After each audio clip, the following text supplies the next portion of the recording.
Chilling True Forest Ranger Radio Call Stories. The full story of Cole McCarthy, the ranger who answered the call he shouldn't have. Tell me if this has ever happened to you. You're driving late at night on a road you know by heart, but somehow it feels completely different in the dark. All you can see is the narrow tunnel cut by your headlights, and the trees on both sides bend inward like they're trying to watch you. The car radio crackles. No music, no human voice, just that white noise, like a whisper escaping from a throat with no mouth. And then, through the static, you hear it. At first, you think it's just your brain playing tricks. A faint sound, like your name. You try to ignore it. You turn the volume up. You change stations. But the static stays, and it keeps calling you. Because deep down, you know, things that call your name in the darkness aren't trying to talk to you. They're trying to get in. And that's the story for today.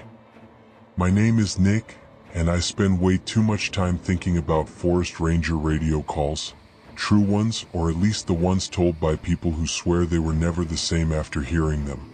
And look, if you've ever been scared just imagining what exists in a forest when the sun goes down, if you've ever felt uneasy thinking there are voices that slip into radio frequencies even when the radio is turned off, then hit that subscribe button and drop a like if this video helps you sleep tonight without imagining footsteps nearing your window.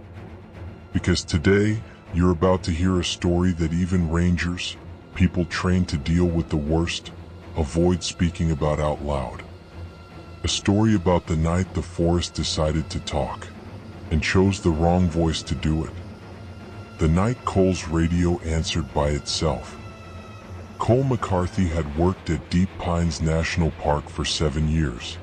And here's what most people don't realize. A ranger's life isn't full of adrenaline. It's full of silence. Deep silence. Heavy silence. Silence so absolute your own heartbeat sounds out of place. Deep Pines had what the rangers called real night. It wasn't darkness. It was absence. Darkness that erased depth, that made you lose all sense of distance, that turned every tree into a still figure staring directly at you. But Cole liked that, until the night he didn't. It was late September. The night was so fully closed that it looked like the moon had vanished from the sky. Cole was out on his normal patrol, driving along the east route, a narrow, winding road with steep drop-offs on both sides.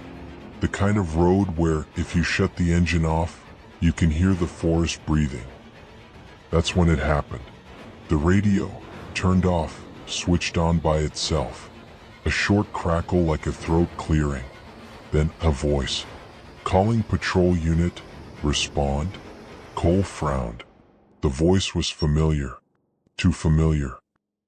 A deep, neutral voice. It was his voice. He grabbed the radio. Checked the panel. The frequency had no number. Just a blank line. Impossible. Every frequency has a number. But that one didn't. This is Unit 12, Cole said, trying to stay calm.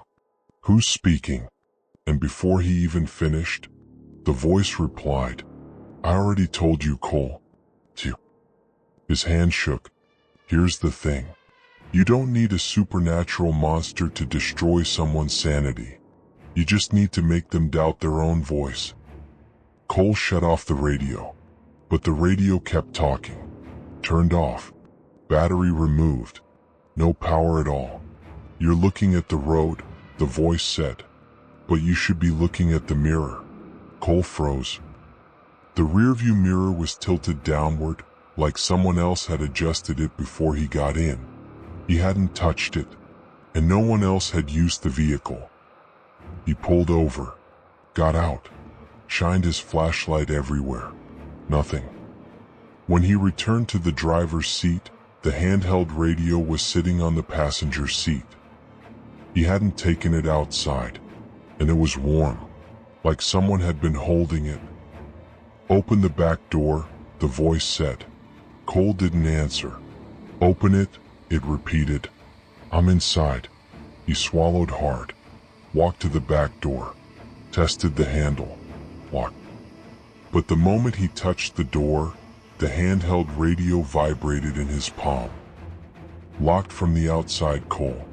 I told you, I'm inside. His breathing sped up. And here's what most people never realize. Fear doesn't begin when the monster appears. It begins when something starts interacting with you, and you still can't see it. Cole switched to the official frequency. Tower, this is Unit 12. Someone's messing with my radio. Possible intruder in the area. Silence. Then, Unit 12, where are you? The supervisor's voice trembled, something she never did. Kilometer 14 eastbound. Another silence. Then, Cole, we just received a distress call from you. Cole's stomach dropped. I didn't call anyone. But you did, she insisted. It came from your exact location. You said, he got in the car. He's copying me. This isn't me speaking. Cole's face went pale. I didn't say that. But you will. His legs felt weak. And the turned-off dashboard radio spoke. See how I know things, Cole? He reached toward the radio, but the supervisor cut in again. Cole, are you alone in the vehicle? Yes. Are you sure? He didn't answer. And after a few seconds, she whispered, Cole, slowly open your rearview mirror. He lifted his hand, paused halfway. Because his voice, said, if you open that mirror, you're not gonna like what you see. He hesitated, but opened it. Slowly, millimeter by millimeter, the reflection appeared. And behind the vehicle, standing dead center in the road, was someone. A humanoid figure. Too tall, too thin, perfectly still, with arms so long they almost reached its knees. The supervisor said, Cole, get out. Get out now. But the dead radio said, if you get out, he gets in. Cole froze. And this is where it gets really interesting. The figure stood still, but its shadow was facing the wrong direction.